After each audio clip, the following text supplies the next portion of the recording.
오늘 주신 하나님의 말씀 신약성경 로마서 1장 26절 27절에 있는 말씀입니다.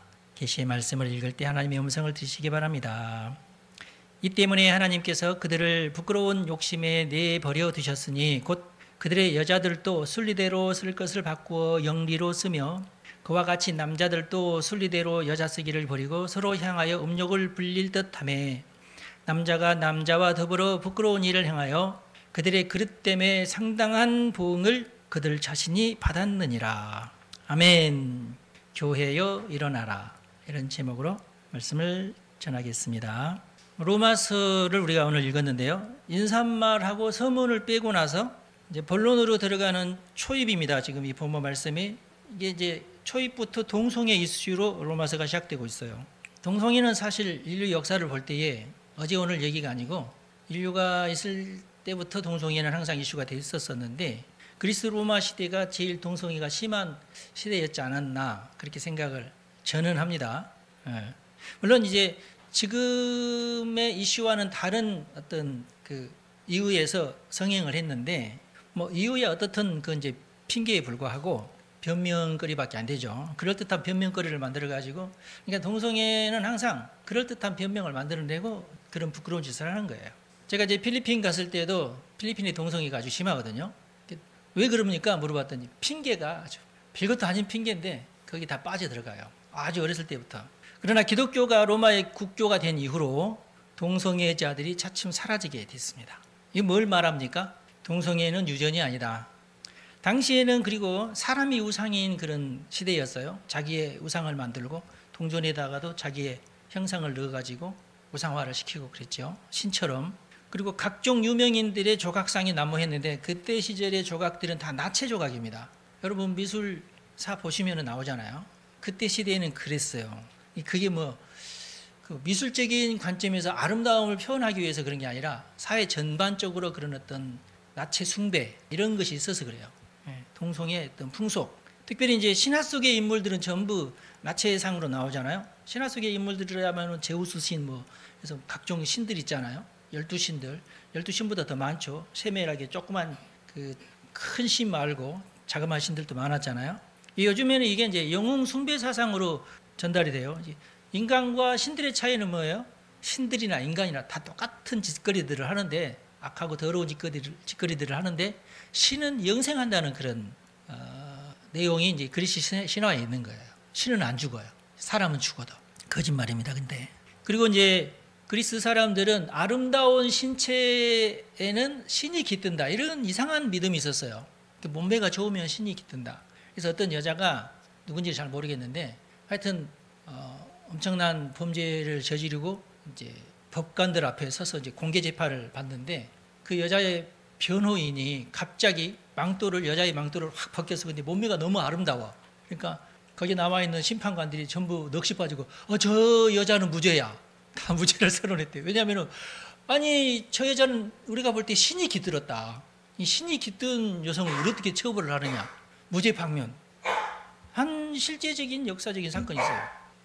그래서 여러분 그런 유물들은 제가 볼 때는 사악한 유물들이다. 그리고 이제 그리스 신화 자체가 굉장히 그 불륜이 많잖아요. 신들끼리의 불륜도 많고 악한 거짓말도 많고 어떤 권모술수도 많고 신들끼리 막 그런 짓을 하는 거예요. 그리고 각 신마다 특별한 재능이 있다고 믿었고 제우스 신, 제일 아버지 신인 제우스 신은 번개를 만드는 그런 재능이 있어가지고 이제 그런 것들이 오늘날에는 이제 그 히어로물로 드러납니다. 히어로는 사실 없는데 슈퍼맨부터 시작해가지고 미국에서 만든 히어로도 쪽제비같이 생긴 히어로도 있던데 보니까 그런 거 청년들 좋아하지 않나? 그렇죠. 그런 데 빠져서 인간의 능력보다도 훨씬 더 능력이 뛰어난 그리고 걔네들 죽지도 않아. 죽었다가도 또 어떻게 하면 또 살아나 또. 그리스 신화가 그 원초다. 그렇게 생각하시면 될 것 같아요. 그리스의 철학자들은 대부분 동성애자들이었어요. 당연하다는 듯이 동성을 했고 그 사람들은 어떻게 이걸 설명을 했냐면 아니 어떻게 여자와 성행위를 하느냐 그건 번식을 위해서만 하는 것이고 그건 지저분한 것이다. 이렇게 또 말도 안 되는 그런 이론을 만들어가지고 동성애를 했어요. 진짜 사랑은 동성애지 이런 식으로 거짓말을 만들어가지고 그냥 핑계에 불과하죠. 동성애는 그동안 이제 학자들이 연구를 그래서 많이 했어요. 선천적인 유전도 절대 아니고 질병도 아니다. 이게 이제 오랜 연구 결과 이제 이게 증명이 됐고, 그동안에 몇십 년 동안 이거 가지고 막 왈가왈부 말이 많았거든요. 어떤 사람은 이거 봐라, 이러니 선천적이다 이런 사람도 있고, 이러니 뭐 선천적이 아니다 이런 연구도 있었는데, 결국은 더 자세히 더 많이 연구를 해보니까 선천적인 것은 아니다, 이렇게 결론이 났어요. 이제는. 그러면은 뭐냐, 동성애는 자발적인 거고 정신사회적인 요인이 많다. 정신사회적인 요인이 그 사람에게 영향을 미칠 때에 그 사람이 또 개인적으로 그걸 선택한다, 그렇게 결론이 났어요. 자, 이런 결론은 이제 동성애 옹호론자들한테는 아주 이제 기쁜 소식이 되었어요. 아, 우리가 더 열심히 동성애 교육을 시키면 더 많은 애들이 동성애자들이 되는구나, 이게 이제 증명이 된 거죠. 그래서 여러분, 부모로서는 아이들이 동성애 유혹에 빠질 만한 환경이 조성되지 않도록, 그런 환경에 아이들이 가지 않도록 주의해야 돼요. 부모가 그렇게 해야 됩니다. 그리고 이제 우리 기독교인으로서는 학교가 그런 어떤 교육을 대놓고 하지 못하도록 지금 그러고 있는데, 학부모들이 연합을 해서 하여튼 교육감 선거를 잘 해야 되는데 안 하잖아. 교육감 선거할 때 꼭 저쪽 그 동성애 옹호론자들이 교육감에 당선되도록 작전을 그렇게 짜잖아요. 거기에 매스컴은 도와주고 정신 차려야 됩니다. 그래서 안타까워요. 이미 교육계에 이미 동성애 교육이 지금 하고 있어요. 그러므로 동성애에 대한 정보를 접할수록, 긍정적인 메시지를 받아들일수록, 이제는 이제 국회에서는 법적으로 그것을 보장을 해주는, 차별하면은 우리가 처벌하겠다 이런 법을 만들려고 하는 그런 상황까지 왔으니까 동성애에 대한 금기가 점점 느슨해지는 거죠. 그래서 동성애자들이 늘어나는 겁니다. 이 법이 통과된 이후로 많은 나라에서 동성애자들이 폭발적으로 증가했어요. 동성애의 대표적인 저주가 뭐죠? 에이즈죠. 그런데 에이즈에 걸린 것도 못 막고 에이즈를 완전히 낫게 하는 방법도 아직은 발견되지 않았지만, 에이즈가 걸려도 죽지 않을 정도의 약은 개발이 됐어요, 지금. 그리고 이것을 모든 에이즈에 걸린 자들한테 무료로 나눠주고 있어요. 내가 에이즈에 걸린 것 같습니다, 한번 검사해 주세요 하고 무조건 보건소로 가도록 돼. 우리나라 법이 지금 그래요. 당신은 지금 에이즈입니다. 그러면 그러면 우리가 약을 드릴게 하고, 그 약이 엄청 비쌉니다. 그런데도 일단은 이것은 전염성이 강하니까 전염은 전염이 안 될 수가 없어요. 보균자입니다. 이 균이 사라지진 않아요. 동성애자들은 누구든지, 그러니까 이 균이 자기에게 옮길 수 있어요. 이제 그런데 이제 나라에서 그렇게 지원을 해주고 그렇게 해버리니까 어떻게 돼요? 난 동성애 해도 에이즈 걸려도 뭐 약 먹으면 된다, 이렇게 돼요. 그런 상황이 됐어요. 그래서 오히려 동성애자들 중에는 내가 이 병에 걸리기를 간절히 바라는 자들도 있어요. 지금 상황이 그렇습니다. 그런데다가 이런 차별금지법을 만들어 주게 된다면은 더 많은 동성애자들을 만들어내는 악범이 돼버릴 수밖에 없어요. 그래서 지금 우리나라에서도 최근에 20대 젊은이들에게서 동성애자들이 크게 증가하는 추세입니다. 지금 현재. 심지어 여성주의가 강해질수록 더 그렇습니다. 영국에서 조사한 결과 2016년에 조사한 것과 2020년에 조사했는데 단 4년 만에 2배가 증가했습니다. 동성애가. 그러니까 거기는 12명 중에 1명이 동성애자예요.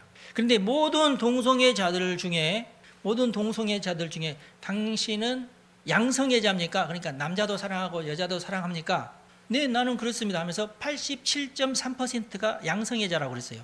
그러면 사실 동성애 안 해도 되는 거 아니야? 양성애자인데. 정상적인 성관계도 하고 동성애도 한다는 얘기니까. 남자든 여자든. 거의 90%가 양성애자예요. 그러니까 이것은 뭘 의미합니까? 명백하게 이것은 사회적 요인으로 동성애를 한다는 것을 의미합니다. 이런 가증스러운 짓을 나라에서는 법으로 보호까지 하니까 이제는 부끄러운 짓도 아니야, 이렇게 돼버린 거예요. 미국을 기준으로 볼 때는 대부분의 공화당 지지자들이 기독교인들이고, 그래서 민주당 정치인들은 되도록이면은 동성애자들이 많아지는 것이 우리들한테 표가 된다. 그래서 민주당은 무조건 동성애를 막 이렇게 부추기면서 많이 늘어나야 된다. 이들이 우리한테 표를 주기 때문에. 왜냐하면 민주당에서는 그들을 위한 어떤 입법 활동을 열심히 하니까. 그리고 불법 이민자들이 많이 들어올수록 그들은 우리에게 표를 준다. 시민이 아니고 그 영주권을 딴 자들도 아니에요. 그래도 너네들은 무조건 가서 투표를 해라. 근데 투표소에 우리나라 투표소는 주민등록 다 대조하죠. 미국에는 주민등록 그런 것이 없어요. 뭐 일본도 없어요. 우리나라만 그게 있어요. 그래서 아무나 함부로 투표를 못하게 돼 있긴 한데, 미국은 심지어 죽은 사람의 이름으로 우편 투표까지 할 수 있어요. 그런 나라예요. 이걸 근데 어떻게 막을 수가 없어요. 어떻게. 민주당이 이런 허점을 잘 알기 때문에 트럼프가 막아놓은 그 철장 다 없애고 막 어마어마하게 몇 천만 명이 지금 들어왔죠. 2천만 명인가가 들어왔어요. 지금 현 정권 하에. 그 정도예요. 그래서 이들이 많으면 자기들이 정치를 잘하건 못하건 상관없이 우리 편을 많이 만들어야지 우리가 이긴다. 그래서 단순히 더 타락한 자들을 많이 만들어야 된다. 범법자들이 많을수록 민주당에는 유리하다. 그동안 흑인들을 위해서 어마어마하게 입법 활동을 해가지고 흑인들의 인권이 많이 향상이 됐잖아요. 그래서 흑인들은 대부분 민주당을 찍습니다. 미국에서는요, 흑인으로 태어났다는 것만 가지고 아무것도 안 해도 무조건 나라에서 먹여 살려줍니다. 그래서 약자를 보호한다 이런 어떤 명목하에 그들에 대한 혜택을 늘리고 반기독교적 이슈에 열을 올리는 이유가 공화당이 대부분 기독교인들이라 그래요. 그래서 진화론을 믿는 자들이 많을수록 동성애자가 많을수록 여성주의가 확산이 될수록 정치적으로 유리하다고 민주당은 판단을 해요. 그래서 그런 것을 입법화하고 그런 쪽으로 계속 이슈를 만들어냅니다. 그리고 LGBT 교육이 공교육을 통해서 얼마든지 이것을 확산시킬 수 있으니까 그러면은 더 많은 동성애자들이 더 많이 늘어나거든요. 그래서 여기 열을 올리는 이유가 거기 있어요. 이게 정치적인 겁니다. 그리고 이게 이제 신공산주의예요. 그래서 우리나라도 마찬가지거든요. 정치적으로 이 동성애자들을 이용해 먹는 겁니다. 정치적인 이슈지 무슨 인권 이슈가 아니에요. 인권 이슈라고 포장을 하는데 속내는 그렇지 않아요. 바울이 전도했던 시기가 이처럼 동성애가 만연한 세상이었는데요. 오늘 본문 말씀이 지금 그 말씀드립니다. 이 때문에 하나님께서 그들을 부끄러운 욕심에 내버려 두셨으니 곧 그들의 여자들도 순리대로 쓸 것을 바꾸어 영리로 쓰며 그와 같이 남자들도 순리대로 여자 쓰기를 버리고 서로 향하여 음욕을 불릴 듯하며 남자가 남자와 더불어 부끄러운 일을 행하여 그들의 그릇됨에 상당한 보응을 그들 자신이 받았느니라. 하나님께서 특별히 그들을 부끄러운 욕심에 내버려 두셨다고 말씀하고 계십니다. 하나님께서 그들을 가증하게 여기신다 하는 말씀이 굉장히 많이 나오는데 특별히 여러 구절들이 있지만 레위기만 봐도요. 레위기 18장에 주로 나와 있습니다. 22절에 보면은 너는 여자와 동침함 같이 남자와 동침하지 말라. 이는 가증한 일이니라. 혐오스러운 일이다 그 말이에요. 29절에도 보면은 이 가증한 모든 일을 행하는 자는 그 백성 중에서 끊어지리라. 하나님께서 그들을 끊어지게 만드신다는 뜻이에요. 저주를 받게 하리라. 하나님께서 하시는 일입니다. 하나님은 이들에게 복을 안 준다는 뜻이에요. 그들이 뭐 생리적으로도 분명히 끊어지죠. 동성애자들이 애를 못 낳잖아요. 그러니까 끊어지는 거예요. 그리고 레위기 18장 30절에도 그러므로 너희는 내 명령을 지키고 너희가 들어가기 전에 행하던 가증한 풍속을 하나라도 따름으로 스스로 더럽히지 말라. 나는 너희의 하나님 여호와이니라 그랬어요. 하나님이 가증스럽게 생각한다는 거예요. 그리고 하지 마라. 명령이고. 그래서 우리가 오늘 연합기도에 참여하는 것은 그냥 하나님을 위해서예요. 나를 위해서가 아니라 하나님의 마음을 위해서요. 하나님 우리가 회개합니다. 우리가 이것을 방치했습니다. 우리를 용서해 주십시오. 그리고 하나님 이 땅을 거룩하게, 이 땅을 정결하게 해 주십시오. 그런 의미로 우리가 모이는 거예요. 세상 사람들은 야 우리 이렇게 많이 모였다 이걸 보여주려고 모이는 게 아니에요. 하나님 우리가 다 나와서 하나님 앞에 회개합니다. 하나님 우리를 불쌍히 여겨주시고 이 나라를 불쌍히 여겨주십시오. 이 나라에 악이 퍼지지 않도록 도와주십시오. 그런 뜻이고 하나님께서 그들을 반기 그냥 더러움 속에 내버려 두셨다. 복 주지 않으신다는 뜻이거든요. 우리 하나님께서는 우리 교회가 이런 세속적인 풍속에 빠지지 않기를 바라고 계십니다. 왜? 교회는 하나님의 시민이잖아요. 하나님이 동성애를 가증히 여기시는데 나는 그렇게 생각하자. 그러면은 그건 교회가 아니에요. 물론 성경에는 하나님께서 가증히 여기시는 행위가 동성애 말고도 여러 행위가 있어요. 그 모두를 다 가증히 여기시는데 동성애도 가증히 여긴다는 뜻이에요. 자, 성경에서 그러면은 이렇게 하나님께서 가증히 여기니까 너희들은 절대 그 짓 하지 말아라 하는 것이 뭐가 있느냐? 첫 번째로 이성의 옷을 입지 마라. 남자인데 여자 옷 입지 마라. 여자인데 남자 옷 입지 마라. 물론 여자도 입어도 되고 남자도 입어도 되는 옷도 있어요. 명백하게 남자만 입도록 되어 있는 옷이 있잖아요. 그런 거 여자가 입지 마라. 그런 뜻이에요. 그 다음에 하나님께서 가증히 여기시는 것 중에 아주 중요한 것은 우상 숭배하지 마라. 아까도 제가 얘기했지만 로마 시대에는 사람의 형상을 만들어 놓고 그걸 흠모하고 어떤 좋아하고 숭배했어요. 황제의 상도 만들어 놓고 여러 가지 아름다운 상들을 만들어 놓고 숭배했어요. 그러지 마라. 가증스러운 짓이다. 물론 그런 형상만 아니라 어떤 형상이든지 만들고 숭배하는 것을 하나님께서는 가증하게 여긴다. 그 다음에 세 번째로 음행한 자, 쉽게 말하면 불륜하는 것. 불륜하는 것도 동성애와 똑같이 하나님은 가증하게 여기십니다. 그러니까 하지 말아야 돼요. 불륜은 아닙니다. 그 다음에 근친산간, 또 똑같이 하나님께서 그걸 가증하게 여기십니다. 그 다음에 비뚤어진 마음을 가진 자. 비뚤어진 마음을 가진 자는 누구냐면 성경 말씀에 대해서 안 믿고 아닌 것 같은데 나는 다르게 생각. 이거 이제 비뚤어진 마음이에요. 하나님의 말씀은 진리의 말씀입니다. 성경 말씀은 진리예요. 그동안 수많은 사람들이 성경을 연구하면서 어떻게든지 이 성경을 연구를 해서 이게 거짓말이고 이게 잘못됐다는 것을 밝히려고 그렇게 노력을 하다가 만들어낸 이론들도 많은데 우리나라에도 무슨 대학교 가지고 수석 굉장히 천재적인 사람인데 이정훈 교수라고 공부를 그렇게 잘했어요. 근데 그 사람이 불교 스님이 되려고 공부를 한 사람인데 종교자유연구소라는 것을 이 사람이 만들어서 기독교를 공격하고 기독교의 모든 이론을 나의 명석한 두뇌로 다 깨부시겠어 하시던 분이세요. 근데 이분이 된통 하나님에게 혼이 나고 손이 올라가고 내려오지 않는 병에 걸렸어요. 그분이 이제 회개하고 이제 하나님을 믿고 성경을 연구하다가 그분이 성경을 연구한 이유가 뭐냐면 어떻게 기독교를 무너뜨릴까 하려고 성경을 연구하다가 된통 하나님한테 혼나고 지금은 목사가 됐어요. 교수 겸 목사입니다. 근데 정말 똑똑해요. 책을 어마어마하게 많이 읽어. 철학책, 신학책 할 것 없이 성경책, 철학책, 신학책 모든 기독교 목사들이 하는 것보다 더 열심히 왜냐하면 수제니까 열심히 했어요. 유튜브에 이종훈 교수만 쳐도요 어마어마하게 많은 영상이 나옵니다. 훌륭한 분이에요. 근데 이제 워낙 또 철학적인 얘기도 많이 하니까 이제 그런 얘기가 많이 들어갔나 봐. 요즘에는 되도록이면 철학적인 얘기 조금 하고 평상시 그 철학적인 용어를 잘 모르는 사람이면은 막 헷갈릴 수 있는 그런 그래서 이제 요즘에는 그래도 회개하고 그런 이제 어려운 용어들은 짤막하게만 얘기하고 이렇게 남아주고 그러니까 한번 보세요. 재밌어요. 그 다음에 사악한 자, 사악하고 악랄한 자들이 있죠. 세상에 하나님이 아주 싫어하고 그 사람들을 가증하게 여깁니다. 그러니까 사악하려면 거짓말을 하거든요. 누구 생각나는데 제가 말을 안 하겠지만은 그런 자들을 하나님께서 가증하게 여겨요. 하나님이 그런 자들을 아주 싫어하십니다. 그 다음에 아주 하나님께서 싫어하시는 자 누구냐? 교만한 자예요. 성경에 보면 교만한 자 하나님 굉장히 싫어하세요. 그리고 판결을 굽게 하는 자. 분명히 판결을 잘 해야 되는데 굽게 하는 자 하나님이 아주 싫어하십니다. 내가 그래서 아주 그 박근혜 대통령 탄핵시킬 때 판결 몰린 그 사람 아주 싫어합니다. 아주 못됐어요. 아주.